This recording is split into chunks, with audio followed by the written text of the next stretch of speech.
Hi guys, so it's an interesting video on Wild Rift. So they're back with a Lucian commentary guide.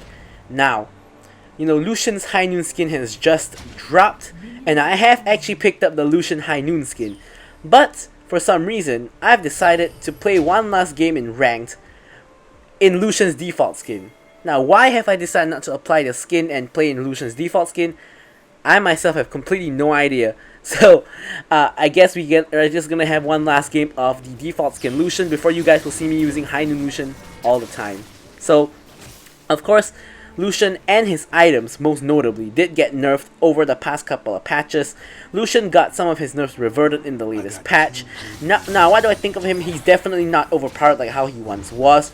He isn't even, I wouldn't say very, very good. I would say he's viable. Okay, viable makes him sound bad, but he is still good, but he's not top tier. There are way more AD carries that are better than him, and he's still probably better in the mid lane compared to the AD carry role. So, regardless, of course, we're going to be playing Lucian today. And, being a commentary guide, I do actually have some updates on Lucian himself. Now, I actually have switched up the Lucian build from when I did the Lucian commentary guide. So, sorry, not Lucian commentary guide, Lucian complete guide. So, I actually have the same exact items, but just that I build them in a different order. Now, our first item is still Essence Reaver, but for a second item, instead of going for Infinity Edge, I now go for Solari Charge Blade. And for the third item, instead of going for Seralda's Grudge, I now go for Infinity Edge. And then, only after that, then will I get the Seralda's Grudge. So, in case that was confusing, to recap, we build Essence Reaver as our first item, followed by Solari Charge Blade, followed by Infinity Edge, and then followed by the Seralda's Grudge, and then followed by Guardian Angel or Death's Dance or whatever last utility item that you want. So, Lucian is very good into squishy comps.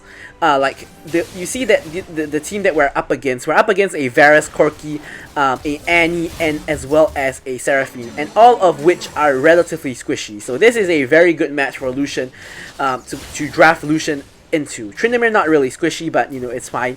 So for squishy characters, this is what you can do. Boom, you dash in, you destroy them. Yeah, that's pretty much it. So yeah. Oh, by the way, I forgot to actually mention just now that actually Seraphine was lagging for 1 second there. If you guys saw, she was actually lagging for 1 second there, and she flashed out, which she didn't actually have to because there was 7 minions around, and if I aggroed her, the 7 minions would aggro onto me, and because of that, she wasted her flash, and because of that, she dies and I get a double kill, so which is a really, really good start. A little bit unfortunate for the enemy bot lane, but we'll take what we can get. So, I'm going to discuss a little bit more about the build. So, as I mentioned, the new build order. Now, the reason why I now built Solari Charge Blade earlier, before the Infinity Edge and before the Seralda's Grudge, is because I realized that actually with Solari Charge Blade, but with the 20 ability haste, and also with the passive that gives you more crit, actually the ability haste is the most important part because you can get your E up way more often, which actually allows you to dash way more times in a fight, which can be the difference maker. And getting more crit chance with the Solari Charge Blade passive compared to getting more crit damage on the Infinity Edge itself, it's basically just a dice roll. Having less crit damage but more crit chance compared to having more crit damage but less crit chance is basically just a dice roll on how much damage you will do. So I wouldn't say your damage output is necessarily very, very affected. Of course, you don't get AD on Solari Charge Blade, but you do get the Infinity Edge. But however, I feel that the ability haste you get from the Charge Blade makes up for the lack of your attack damage itself, because with more ability cast you also get more crit on your passive due to the Charge Blade passive, and therefore you technically do more auto attack damage. So overall, basically, I just think that Charge Blade is better. Then I also think that Seralda's Grudge is a great item on Lucian. However, I don't actually think we need to pick it up that early, which is why I pick it up as my 4th item now, which is the general regular slot that AD carries pick up their armor penetration item. So I don't actually go for it any earlier anymore, just because personally the good part about Seralda's Grudge is it syncs with your ultimate, synergizes with your ultimate, such that when you hit your ultimate onto somebody, they get slowed by so much that they cannot actually escape your ultimate. That's the whole deal with it. Now, of course, your ultimate is your highest damage ability. However, your basic attacks and your double shot passive as well as your skills does a lot of damage as well. So I actually think rushing the 3 crit item combo is actually alright as well. You still do a lot of damage, so that's why I don't go for Sorada Grudge Rush anymore. Here, the enemy team has managed to steal the dragon, but we're going to try to get some return kills. I actually live, with 1 sliver of HP. I dashed over the wall to pick up the fruit, and somehow I actually live. So yeah, that was pretty nice, if I do say so myself. So yeah, so that's why I actually go for this new build now instead of going for the old build. And I definitely will be playing Lucian a little bit more, just because I have the Lucian skin, so of course you would use Lucian a bit more. Now for the boots, actually I still like to go for the Gluttonous Greaves. Now I know a lot of people like to go for Ionian Boots of Lucidity just for even more ability haste, but I feel like you already have enough ability haste just from all your other ability haste sources like your Essence Reaver, your Solari Charge Blade, Serraldo's Grudge, etc. So I don't actually feel like you need any ability haste. I feel like in the late game, that ability haste that you get actually will actually be enough, and the Ionian Boots of Lucidity is not going to be worth it in the late game because you get diminishing returns when you hit a certain amount of ability haste. So I honestly don't think that you really need it.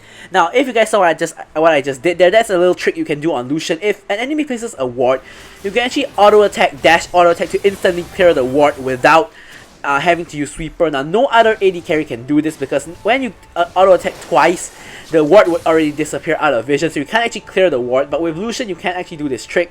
Now, of course, you only do it when it's safe. If it's not safe, you don't want to be wasting your dash to clear a ward and you get caught out. Obviously, clearing a ward is not worth a death.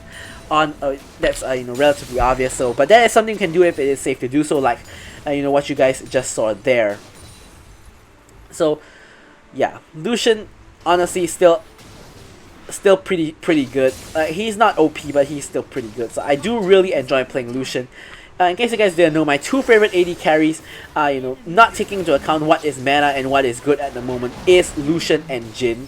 So I was very happy when there was a point in time where Jhin was OP, and there was also a point where Lucian was OP, but none of them are actually OP or even top tier at the moment. But they are still my favorite AD carries. So I do enjoy playing Lucian a lot. So I'm definitely going to be playing Lucian quite a bit now after getting the skin, and especially since he is I wouldn't say viable in the meta. In the meta makes him sound too meta, and viable makes him sound too out of the meta. But he is in a good spot right now, so I should say. Here I can just solo kill the Varus. Like, there's nothing he can do about it. He has already used ult just now, so he doesn't have his ult to stop me. He did have flash though, so he could have actually flashed away, but I did have my flash and bear up as well, so I basically get that kill guaranteed, whatever it is. So he just chose not to flash, which I think it's alright of a decision. So here we have our 2-item power spike of Essence Reaver and Solari Charge Blade.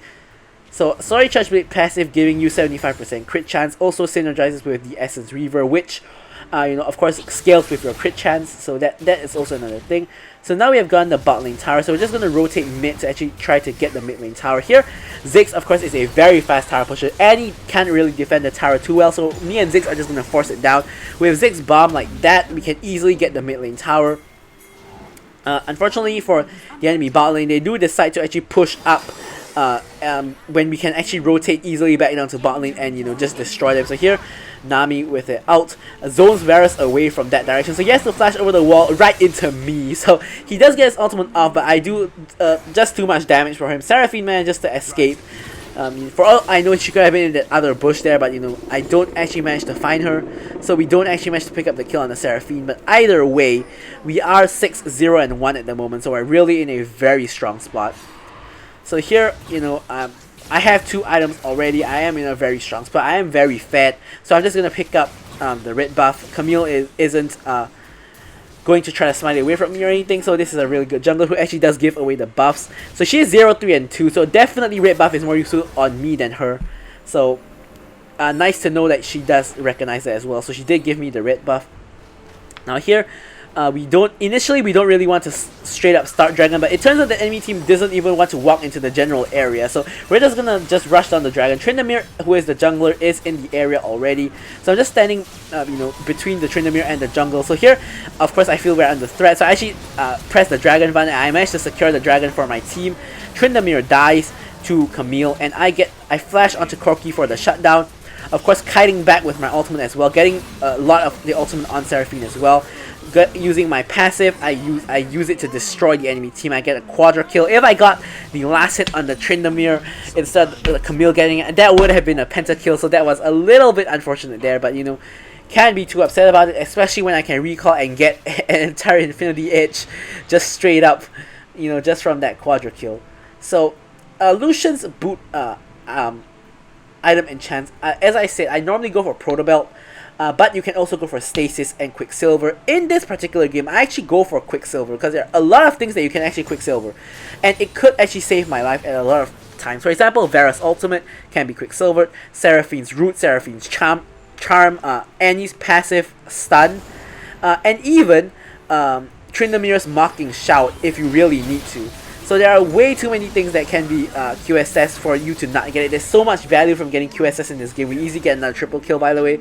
So we are really just destroying. So QSS will have a lot of value in this game, so we're definitely going to pick that up.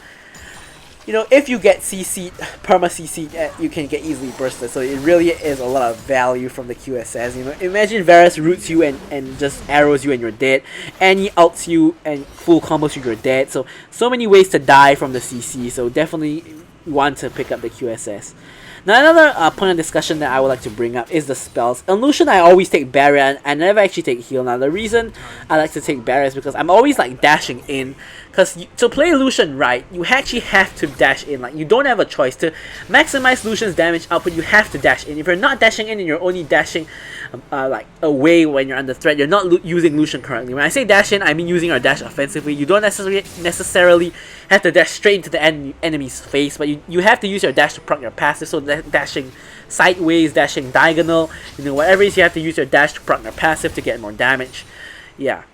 So that's why I like to take Barrier, because you're always dashing, so your mobility might be down and you might need, you know, the Barrier just to get that shield. Of course, heal does a similar purpose, but heal gives you less than Barrier, but Barrier actually gives you a huge shield which can block more damage than what heal can heal you up for. So I just like taking Barrier instead of heal on Lucian. I always take heal on champions like Lucian and like Kaisa and like Corki, champions who like jump in and who have short range, like Vayne, you know, all these kind of characters. But on other characters like Xayah, you know, I will normally take heal nowadays. I don't actually go for a Barrier anymore because, you know, when I duo with, let's say, Nami, she normally takes exhaust, so we don't have a heal. And when I duo with, like, let's say, Janna, she normally takes ignite for the kill pressure. You know, or Seraphine sometimes takes ignite for the kill pressure. So we don't normally have a heal in the bot lane unless I take it.